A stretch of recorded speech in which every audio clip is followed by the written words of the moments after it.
current. So this we can expect for the one more question. Define voltage and define current. So these are all the one word definitions or one sentence definition.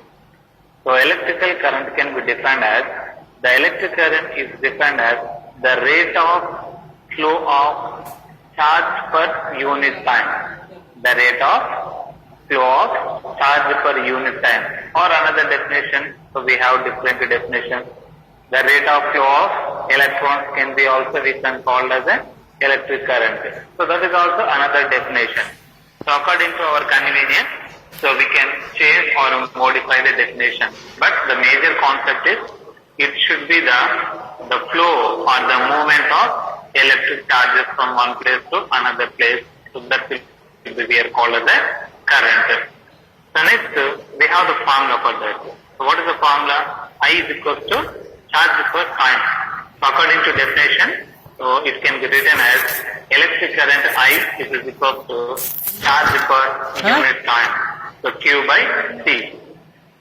So to understand the concept, we are taking a material. So what maybe conductor or a semiconductor, but mostly we are taking the conductor. So in this diagram A, so what we can see here, so a conductor is there. It is consisting of the two ends, end A and end B.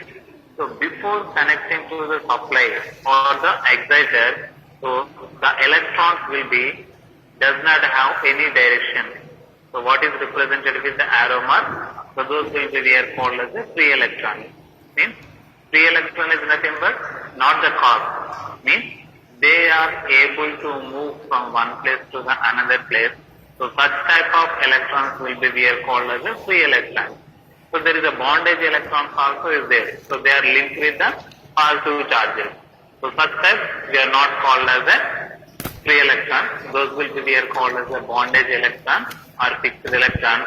These will be called as a free electron. So there is a random motion, means there is no proper direction. Some is moving forward, some is moving reverse, some is up down, upward direction, some is in the downward direction. So it means in different directions the electrons can be movable. But when the potential difference we are applied between the two ends, means simply we are connected to a battery or a source. Then what we can observe here, the free electrons become ordered with a proper direction and they are start moving from one place to the another place. So what is the cross section area is there? So it will be starting from one place to the another place. So means how it will be possible is nothing but, so there is a attraction and repulsion forces will be existence in that material. So according to that forces, so the electrical charges will be moving from one place to the another place. It may be positive charge or it may be the negative charge. But mostly we are focusing on the negative charge because the electrical current movement will be take place by means of the negative charges only. So the positive forces will be, the positive charges will be acting as a force expenditure. So means if you want to do some work, there is a force will be essential. For example, if you want to moving one object from one place to another place, so we need to expend some force or we want to do some work. So the work will be called as a electric current. So that is we are called as a electrical current. So there is a two currents is there. One is the conventional current, second one is the electron current. So conventional current and electron part. Electron current is due to negative charges. Conventional current is due to the opposite charges. What is opposite charge is there? Positive charge. So due to the positive charge, there is a opposition current will be existing in the circuit. So you can see here in this diagram what is the electron direction. It will be starting from negative terminal and moving through the conducting material or copper strip, then again it will be returned to the positive one. So positive terminal. So that is the direction. But what is the conventional current direction? It is quietly opposite to the current flowing direction. So if there is a conventional current is not present, there is no presence of electron current.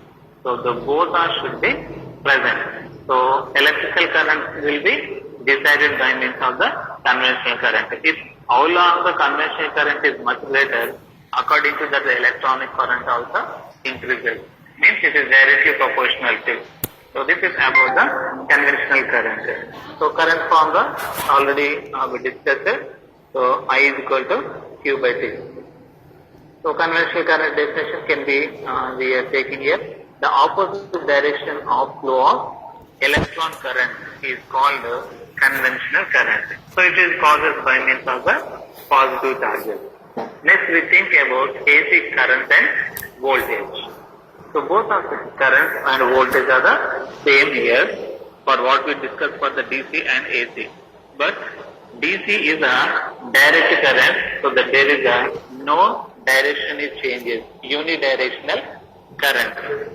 But alternating current, the word itself says alternating, means the current direction it changes every half cycle. So because of that reason, that is we are called as a AC, and because of the unique direction, so those will be we are called as a DC current. So just the formulas also changes. I is equal to Im sin omega t, that is we are represent for the AC current.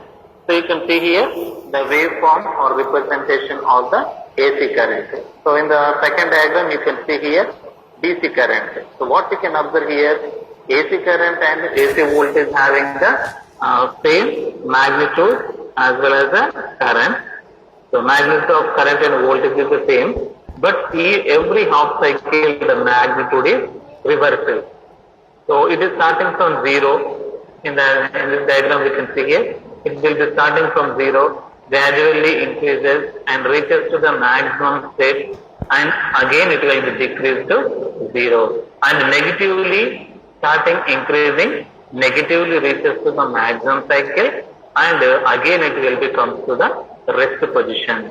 So what we can see here in AC current, each and every time the magnitude of the current will be reversed. Once it is positive, once it is negative. At the same time, the magnitude is not the constant. At peak stage only, it is a maximum. Rest of the cases, it is moderate. From 0 to maximum, it will be increases and decreases. But in case of DC current or voltage, the magnitude it does not reverse or does not changes. For example, at 0 condition, you can see here in this diagram, at point 0, the value is, for example, we are assuming as a 10. At infinity time also, the magnitude of current, magnitude of voltage is 10 volts only. It does not change with respect to the time period. That is the major difference between the alternating current and DC current. So magnitude is constant, but in case of AC, the magnitude is a variable with respect to the time period.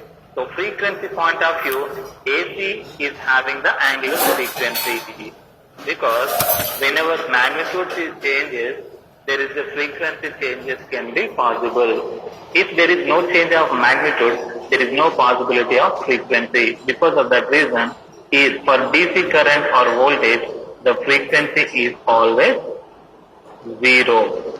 So this we want to remember the difference between AC and DC. So from here, one question we can expect. So most of the cases, he asked in the examination for the 1 mark question, draw the waveforms of AC and DC. It may be current or voltage, whatever it may be is given. So these two diagrams we need to represent. Right? So that is a DC current and a DC voltage definition. And another one more question, Ohm's law. So first we think about the statement of Ohm's law. So the current into a conductor is directly proportional to the applied voltage and inversely proportional to the resistance at constant temperature. So means the Ohm's law only valid when temperature is constant. At that condition only it is valid. So the statement is important, that is we expect for 1 mark question. So simplification, V is proportional to I, V is equal to I into R. Just remember this formula. So according to our convenience we can change the formula. So V is equal to I into R. If you want to find out the I value, therefore R we are moving to RHS side. I is equal to V by R. For example, we want to determine R value. R remains at RHS side. I we are moving to LHS side. R is equal to V by I. So according to our convenience, we can change the formula. So this is a nature. So we are taking a resistor, we are connected to a battery. So when the voltage will be here increases, so if you note down the values of voltage and current, the graph we obtain. So that is a graphical representation or characteristic of the Ohm's law. A straight line is passing through the horizon. So such type of characteristics we can obtain with the help of the Ohm's law. So how can we observe? So according to the statement, just we are assuming the temperature is remains constant. So what we can observe, the battery voltage we are regulating with the help of a rheostat. When rheostat position is changes, automatically the current going through the circuit also changes. So voltage also changes. So this is we are observed. Next, three marks question we can expect from the same area. What is the applications of Ohm's law? So where we are using the Ohm's law, so that is very important. So Ohm's law can be applied to all linear circuits only. Linear is nothing but, so what is the diagram representation B we have, so that element we are called as a linear element. Even the voltage changes or current is changes according to proportionally the values is changes. So such type materials will be called as a linear element. So next, we can use this for both AC and DC circuits. For what purpose? To determine voltage, current and resistances. So there are some examples also is given. So where we have used what is the purpose of the Ohm's law. Almost we have used Ohm's law to simplify the circuit, to determine the power, to determine the energy. So for that purpose we have used the Ohm's law. Next, effect of electric current. So already we know the basic thing, universal truth. So energy cannot be produced, cannot be destroyed. But what we can do, so we can convert energy from one form to the another form. So that only we can do. So to understand the concept, so this will be very helpful. So electrical energy we can convert it into different forms. How? So electrical energy can be available with the chemical effect, heating effect, magnetic effect, special Lewis effect, shock effect, at the same time gas ionization effect. So these are the effects of electric current. Means to proceed the chemical processing, electrical current will be needed sometimes to produce the heat, to produce the magnetic field, to produce the special rays like as the X-ray rays, ultrasound camera, ultra rays. These are all can be produced with the help of electric current. The chemical effects. So some of the laboratory processing we are doing, for example, blood test. So nowadays we have the machine. So that is all is working with the help of electrical energy only. But chemical reactions can be obtained. Heating effects, what we are using in the domestic application, refrigerators or immersion heaters or geysers, rice cookers, these are all the best examples. Magnetic effects. So with the help of that one, we are producing the magnetic field. Right? So in the olden days, we are using the TVs. So the magnetic effect will be we are using. Right? So means whatever the magnetic operations will be needed, electrical energy we are using. Just for a simple example, water pumps or water motors, what is available, those are working with the electrical energy, but internally they are producing the magnetic effect. Special ways, already we think about that. Shock effect in treatment of medical as well as other drying and healing process applications also. Best example is a muscle simulator in physiotherapy. There is a best example for the shocking effect. Next, gas ionization effect. So these are the most popular applications we can use for the electrical current. So that is in detail given in your notes. So you can cross check that is. Next, electrical power. So these are all one mark questions. These are all one mark questions. That is important. electric power. So how can we define the rate of at which electrical work is done in an electrical circuit is called as electric power? Or another definition, which one is simple, so that you can follow. The rate of doing of work or the amount of work done per unit time. Work done per unit time. So W by T. So instead of W we can write as a VI into T. So that is a formula we can write. So there is a three formulas is there for power. P is equal to V into I. That is the one formula. P is equal to I square R. That is the second formula. And P is equal to V square by R. That is the third formula. So these are the three formulas will be generally we are using. But you need to remember the formula and definition. Next, energy. Energy is nothing but power is the rate of doing work per unit area only. It is not including all area. But electrical energy is including all the area or total amount of work is done by means of that electrical current charge. So that is the important difference between power and energy. So electrical energy can be defined as the total amount of work done in the electrical circuit is called electrical energy. Or another definition, electrical energy is defined as the capacity of doing work. So it is generally generated by means of capital E. E is equal to T into T. That is the formula. Basic formula is the P into T. So already we know P instead of T we can write as V into I square R or V square by R. So it should be multiplied with T, so that we are getting as a energy. So these are the formulas generally we are using. Up to here we see the some of the definitions related to that electrical energy, electrical power, effect of electrical and Ohm's law and its applications is important question. Next to draw the waveform of AC and DC. Next to definition of current and voltage. So these are the major things. Next we think about, this is important question, advantages of CFL and LED and power incident lamp. So these are the differences will be important. Heat produces glow. Which one is glow? We think about the LED light. Okay. So power consumption is less. Electricity bill is low. Size is small. Lifespan is high and reduced risk of fire and accidental burn. This is important question for 3 marks. Advantages of CFL and LED over incandescent lamp or metal filament lamp. That is generally we are called as a metal filament lamp.